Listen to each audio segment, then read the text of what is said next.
So in the vein of what Andre and Energizer have been doing, I thought I'd try my hand at one of those time-lapse videos, particularly as I keep getting asked about planting, and it's really slow to be able to make a tutorial on. So I've got a par 3 here at my National Treasure course that I'm going to start trying to plant, and you can hopefully follow the steps that I go through. You can see that we've got tee boxes laid down, a couple of little bits of measure tools where I've kind of worked out roughly where I want planting to come in. It tends to help me visualize it. And a lot of placeholder trees that I'll probably rip up and replace as we go. So basically, we're just going to go with a time lapse, and you can see roughly what I do, how I do it, and the ways in which I'm checking that.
So we're not done there yet, but you can pretty much see what we're looking for.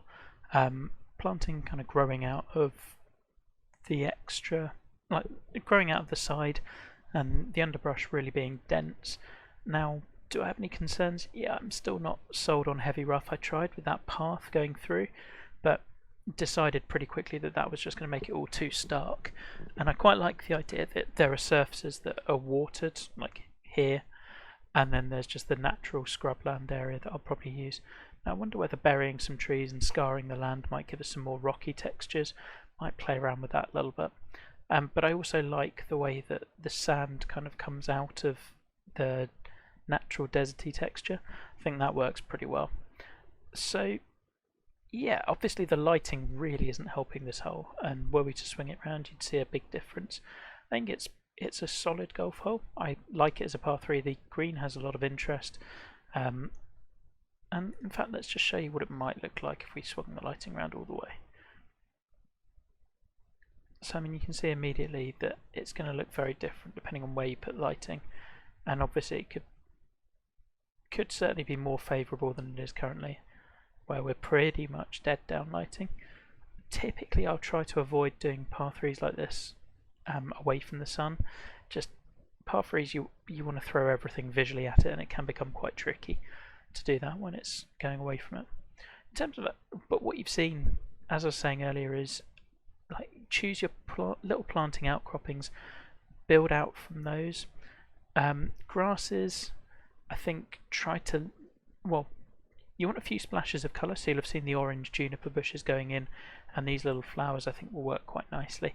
I still think it looks a little bit two-tone, so might look at that a little bit more. The tree line around the back, you'll have seen pop some plants in. We're aiming for Morocco, so like it's a part of Morocco that I think this could be in, but I'm really just using that as a leaping off point. I don't want to perfectly imitate it necessarily. And there's going to be enough about this course that I think gives you that impression. And then little grasses, generally stick to 1 or 2. So you've seen this is my default one. Look at the environment, most of the grass is going to be pretty dead. But then there are areas where I think I wanted a bit greener, but still looking dead-ish. So this one I'd chosen, going through with that. There's some rocks around, I think that helps in this sort of environment. Don't typically use them on courses, but I think that's worked pretty well. And you'll have also seen me sinking trees way, way, way down. That's because if you just do the grasses, like up here, it can look a little bit patchy, whereas trees tend to render better at distance and give you that real scrub look. In terms of what else you'd have seen, trying to expose some trunks I think works quite well in a dry, arid environment. So you'll see a lot of the choice of trees is to do with like, what are we showing off or highlighting there. I'm trying something a little different with how I'm doing my tree lines on this one, where we're sinking them down a lot, so it looks really dense without, rather than typically I'd have trees mostly, I guess like this one, kind of show enough of the trunk, whereas sinking them down so that you really see the leaves go all the way to the ground, I think creates a denseness that's a bit different, at least to my usual. What else was there that I was going to point out? Yeah, then some little highlight grasses and bushes just to add a little bit of colour. With those, try to keep them in areas as much as you can. Like the worst thing I could do would be to chuck orange bushes absolutely everywhere, but they're little highlights so that you just get tints of a different colour palette, and it's going to fit because when we go down to coastal area, I mean probably redo this planting, but there's going to be a lot more orange around here.